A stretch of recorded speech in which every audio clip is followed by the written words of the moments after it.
नमस्कार, आप देख रहे हैं सी न्यूज भारत और मैं हूं आपके साथ ज्योति श्रीवास्तव। वक्त हो गया है बुलेटिन का और बुलेटिन में सबसे पहले बात करेंगे बलरामपुर की, जहां रात के समय डीएम ने जरूरतमंदों को बांटे कंबल, साथ ही जिला महिला अस्पताल पहुंचकर परखी स्वास्थ्य सुविधाएं। आगे बात करेंगे बुलंदशहर की, जहां दुकानों के अवैध निर्माण पर बीडीए द्वारा की गई सील करने की कार्यवाही के बावजूद भी डाल दिया गया लिंटर। साथ ही रुख करेंगे प्रयागराज की ओर, जहां ठंड से बचाव के लिए बेसहारों को वितरित किया गया कंबल। इन तमाम खबरों को जानेंगे विस्तार से, तो आइए नजर डालते हैं इस वक्त की बड़ी खबरों पे। ठंड एवं शीतलहर से बचाव के दृष्टिगत डीएम डॉक्टर महेंद्र कुमार एवं एसपी राजेश कुमार द्वारा देर रात निकलकर जरूरतमंदों को कंबल वितरित किया। डीएम एवं एसपी ने रेलवे स्टेशन बलरामपुर बस अड्डा बलरामपुर में जरूरतमंदों से वार्ता करते हुए उनका हालचाल लिया तथा कंबल वितरित किया। डीएम ने जरूरतमंदों को अपने हाथों से कंबल उड़ाया। डीएम ने ठंड को देखते हुए अलाव जलाने की व्यवस्था तथा रैन बसेरे का जायजा लिया। बस अड्डे की सड़क की मरम्मत का निर्देश दिया। डीएम ने जिला महिला अस्पताल पहुंचकर स्वास्थ्य सुविधाओं का जायजा लिया। उन्होंने वार्ड का निरीक्षण किया। वार्ड में भीड़भाड़ पाई गई। डीएम ने निर्देश दिया कि अनावश्यक लोगों को वार्ड में न आने दिया जाए, इसके लिए वार्ड के बाहर चौकीदार नियुक्त करें। उन्होंने चेतावनी दी कि किसी मरीज से अवैध वसूली की शिकायत न मिले। बलरामपुर से सी न्यूज संवाददाता संदीप सक्सेना की report. National police mission Uttar Pradesh अंतर्गत स्टूडेंट पुलिस कैडेट प्रोग्राम के तहत बाराबंकी के फतेहपुर में गवर्नमेंट इंटर कॉलेज की छात्राओं द्वारा स्टूडेंट पुलिस कैडेट का प्रोग्राम चलाया गया, जिसके तहत फतेहपुर थाने में गवर्नमेंट इंटर कॉलेज की तरफ से फतेहपुर की तरफ से आई हुई छात्राओं ने पुलिस विभाग के बारे में और उनसे होने वाली गतिविधियों के बारे में जाना। छात्राओं को पुलिस विभाग के लोगों के द्वारा बताया गया।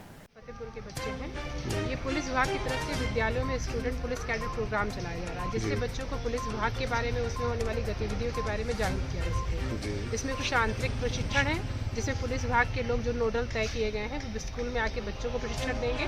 और हम लोग पुलिस के विभिन्न विभागों जैसे कि अग्निशमन विभाग, कोतवाली है, जिला कारागार हो गया, इन सब जगह ले जाकर बच्चों को भ्रमण कराएंगे, जिससे वहाँ के बारे में बच्चों को जानकारी मिल सके। कब तक के चलेगा अभियान ये हर वर्ष की योजना है। स्टूडेंट पुलिस कैडेट हर सेशन के लिए आ रहा है। अच्छा, ये कितने स्टूडेंट आपके हैं इसमें? हमारे 64 स्टूडेंट हैं इसमें पंजीकृत, आज इतने उपस्थित हैं हमारे। फतेहपुर से स्पेशली आप ही का कॉलेज है, इसके अलावा कुछ कॉलेज? राजकीय विद्यालय में चल रहा है। बाराबंकी से सी न्यूज संवाददाता हयातुर रहमान के साथ मोहम्मद अरशद की रिपोर्ट। मामला बुलंदशहर की ज्ञानलोक कॉलोनी के समीप बदनोरा रोड फ्लाईओवर के निकट का है, जहां बीते दिनों दुकान के अवैध निर्माण को लेकर कार्यस्थल पहुंचकर बीडीए अधिकारियों ने अवैध निर्माण रुकवाकर सील किया था। बावजूद इसके कुछ सरकारी और गैर सरकारी लोगों की मिलीभगत से सील होने के बावजूद डाल दिया गया दुकानों का लेंटर, जबकि विजुअल्स में साफ नजर आ रहा है कि बीडीए ने दुकानों पर नोटिस भी चस्पा किया है, जिसमें साफ तौर पर लिखा है कि सील करने के बाद कोई निर्माण कार्य नहीं किया जाएगा। यदि निर्माण कार्य होता है तो एफआईआर दर्ज कर कार्यवाही की जाएगी। बुलंदशहर से सी न्यूज संवाददाता उपदेश चौहान की रिपोर्ट।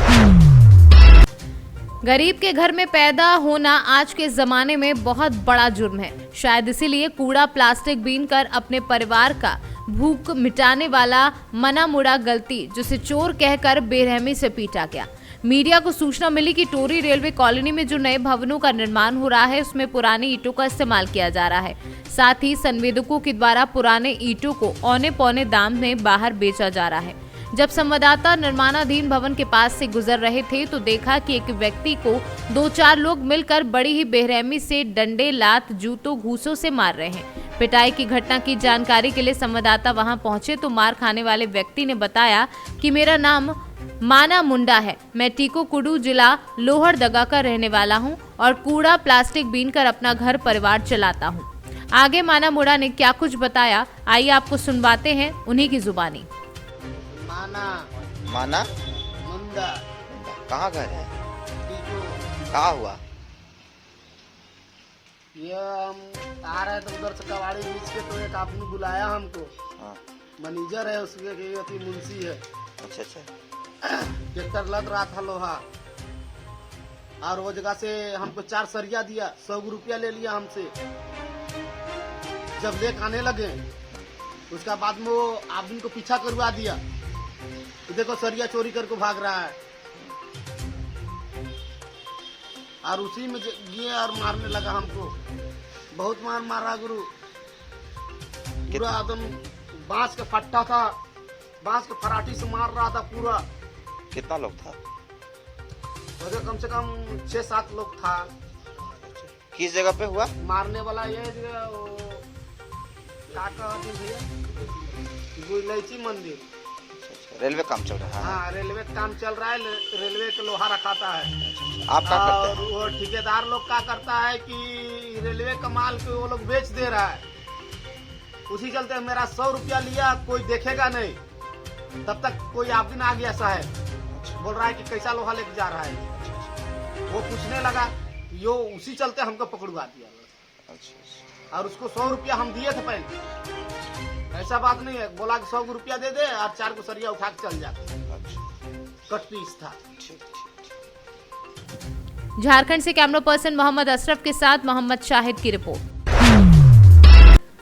इन दिनों पड़ रही कड़ाके की ठंड व शीतलहर से ठिठुर रहे गरीब, असहाय व वृद्ध लोगों के लिए शासन के निर्देश पर समस्त ग्राम सभाओं में कंबल का वितरण किया जा रहा है। इस बीच शुक्रवार को विकासखंड सैदाबाद के महटीकर ग्राम प्रधान राजपति पटेल, लेखपाल राजकुमार व राजस्व निरीक्षक अर्जुन प्रसाद के द्वारा निराश्रित गरीब वृद्ध महिलाओं को कंबल का वितरण किया गया। प्रयागराज से सी न्यूज संवाददाता रणविजय सिंह यादव की रिपोर्ट। अंबेडकर नगर में पुलिस की डायल 112 नंबर की विभिन्न योजनाओं के बारे में आमजनों को जागरूक करने के लिए शुक्रवार को जनपद के गोविंद साहब मेले और जनपद मुख्यालय के फव्वारा तिराहे पर कार्यक्रम का आयोजन किया गया, जिसका जागरूकता कार्यक्रम का शुभारंभ पुलिस अधीक्षक अजीत सिन्हा द्वारा फीता काटकर किया गया। ये जागरूकता अभियान जनपद के विभिन्न भीड़भाड़ वाले क्षेत्रों में 30 से 31 दिसंबर 1 जनवरी तक चलाया जाएगा। इस दौरान आमजनों को किसी भी आपात स्थिति में यूपी 112 पर कॉल करके विभिन्न सेवाओं के लाभ लेने की जानकारी दी गई। साथ ही 112 के माध्यम से पुलिस सहायता के अतिरिक्त आग लगने पर, अग्निशमन वाहन दुर्घटना होने पर, एम्बुलेंस और प्राकृतिक आपदा के समय SDRF की सेवाएं ली जा सकती हैं। इसके अलावा आवश्यकता पड़ने पर चलती ट्रेन में भी आपात सहायता 112 के माध्यम से ली जा सकती है। डायल 112 का कार्यक्रम का आयोजन किया गया। मेन उद्देश्य इसका क्या है? देखिए, फर्स्ट रिस्पोंडेंट हमेशा से थाना रहा है, थाने का बीट आरक्षी रहा है। हमारे यहाँ थाने की रिस्पांस टाइम ज़्यादा हुआ करता था। लोग थाने आते थे, अब पुलिस वहाँ जाती थी। अब आपके मोबाइल में पुलिस आपके घर, आप मोबाइल से 112 डायल कीजिए। एक सबसे कम अंतराल में जितनी देर ट्रेवलिंग टाइम लगेगा, जहाँ से हमारी 112 स्टेशन होती है, जिसका हम हर वीक रिव्यू करते हैं, उनका स्टेशन बदलते भी हैं, वो आपके पास पहुंच जाती है और आपको फर्स्ट हैंड रिस्पांस मिल जाता है पुलिस का। और अगर उससे बेहतर पुलिस की ज़रूरत होती है तो थाना सेकेंड रिस्पॉन्डर के रूप में आपके सामने आ जाता है। तो आपको क्विक रिस्पांस के लिए 112 का प्रचार प्रसार किया जा रहा है कि लोग ज़्यादा से ज़्यादा 112 का उपयोग करें और तत्काल अपनी समस्याओं का निराकरण कराएं। अंबेडकर नगर से कैमरा पर्सन धीरेन्द्र नाथ वर्मा के साथ अजय कुमार उपाध्याय की रिपोर्ट। जहानागंज ब्लॉक सभागार में ब्लॉक प्रमुख रमेश कन्नौजिया की अध्यक्षता में वीडियो जहानागंज की देखरेख क्षेत्र पंचायत एजेंडा की बैठक आज संपन्न हुई, जिसमें समस्त क्षेत्र के ग्राम प्रधान व क्षेत्र पंचायत उपस्थित रहे। क्षेत्र के तमाम समस्याओं व कार्यों पर विचार विमर्श किया गया तथा उनके द्वारा अन्य नए कार्यों की सूची ली गई तथा वीडियो जहानागंज ब्लॉक प्रमुख रमेश कन्नौजिया द्वारा नए साल की अग्रिम बधाई देते हुए आग्रह किया कि नया साल आपस में मिलजुल कर सौहार्दपूर्ण तरीके से मनाएं। ये आज क्षेत्र पंचायत की बैठक है। वित्तीय वर्ष 2023-24 की कार्य योजना बनाई जानी है। उसमें मनरेगा सहित जो राज्य वित्त की धनराशि आती है उसकी कार्य योजना बननी है। ये बैठक अक्टूबर में होनी थी और दिसंबर में होनी थी, तो दिसंबर वाली बैठक हो रही है। इसका मूल उद्देश्य ये है कि वित्तीय वर्ष 23-24 की कार्य योजना बनेगी और जनप्रतिनिधियों को जो नए नए कार्यक्रम लागू हुए हैं ब्लॉक में, उनके बारे में जानकारी उपलब्ध करानी है। जैसे में क्या कार्यक्रम होते हैं? जैसे जो कार्यक्रम चल रहे हैं, चाहे गोवन संरक्षण संबंधित या पंचायत भवन संबंधित या नए पंचायत सहायकों को कार्य, सामुदायिक शौचालय गांव में बन रहे हैं, अमृत सरोवर का निर्माण हो रहा है, इन सब के बारे में सामान्य जागरूकता वो क्षेत्र पंचायत की बैठकों में हर बार की जाती है और इस बार भी की जा रही है। और विभिन्न विभागों से भी लोग आए हुए हैं, चाहे समाज कल्याण से हैं, स्वास्थ्य विभाग हैं, महिला शिक्षा विभाग हैं, ये सारे आए हुए हैं। ये भी अपनी अपनी कार्यक्रमों की जानकारी देंगे। नए साल पे बधाई आप। हाँ, नए साल को बहुत बहुत बधाई। सभी सदस्य जो आए हैं और पूरी क्षेत्र की जनता को बहुत बहुत धन्यवाद।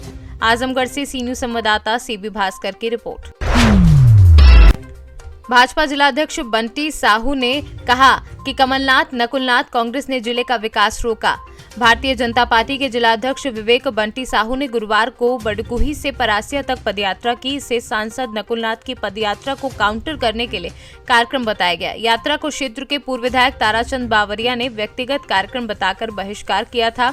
जिले के अन्य क्षेत्रों के पूर्व विधायक यात्रा में बंटी साहू के साथ पहुंचे। बंटी साहू ने कहा कि कमलनाथ, नकुलनाथ और कांग्रेस ने जिले का विकास रोका है। यात्रा बडकुही के दुर्गा मंदिर परिसर में प्रारंभ हुई है। सर, ये जानना चाहते हैं आपसे, आज जो भाजपा के द्वारा समारोह जो रैली निकाली गई, इसमें भाजपा के कार्यकर्ताओं के लोगों ने विरोध किया, क्या? पत्रकार मित्रों, एक तो भारतीय जनता पार्टी किसी कार्यकर्ता ने विरोध की बात नहीं की है, क्योंकि आज जिला भारतीय जनता पार्टी के अध्यक्ष बंटी साहू जी द्वारा पिछले पखवाड़े में भारत जोड़ो यात्रा जिले के सांसद नकुलनाथ जी द्वारा बड़कुही से परासिया निकाली गई थी। इसके जवाब में उन्हें रैली करने का आयोजन किया था। इस संबंध में परासिया में 26 तारीख को एक बैठक जिले के महामंत्री के भेजी गया था उनके द्वारा, टीकाराम जी के। उन्होंने बैठक की स्थानीय कार्यकर्ताओं का कहना था कि 3 दिन में तैयारी नहीं हो सकती, क्योंकि उसके जवाब में हम रैली निकाल रहे हैं। इसलिए समय बढ़ाया जाए, उसके बाद विधिवत इस रैली के भारत जोड़ो यात्रा के विरोध में जो रैली निकालना उसका आयोजन होना चाहिए। लेकिन उन्होंने अपने मन से घोषणा की 29 तारीख की, उसमें कार्यकर्ताओं की असहमति थी और इसलिए बहुत से कार्यकर्ता नहीं पहुंचे। उनका व्यक्तिगत कारण हुआ। और उसी कल मैंने, क्योंकि प्रदेश भारतीय जनता पार्टी के निर्देश पे रैली नहीं निकली, क्योंकि पूरे मध्य प्रदेश में कहीं रैली का आयोजन नहीं था, केवल परासिया में था, इसलिए मैंने कहा मैं इस कार्यक्रम में उपस्थित नहीं हो पाऊंगा। इसलिए रैली में जो आयोजन आज हुआ है वो बंटी साहू जी का व्यक्तिगत कार्य। इसमें अधिकतर परासिया विधानसभा के भारतीय जनता पार्टी कार्यकर्ता सम्मिलित नहीं हुए। वो कार्यकर्ता व्यक्तिगत निर्णय है। मैंने अपना व्यक्तिगत निर्णय साबित कर दिया था कि मैं उस कार्यक्रम में उपस्थित नहीं होऊंगा। ठीक।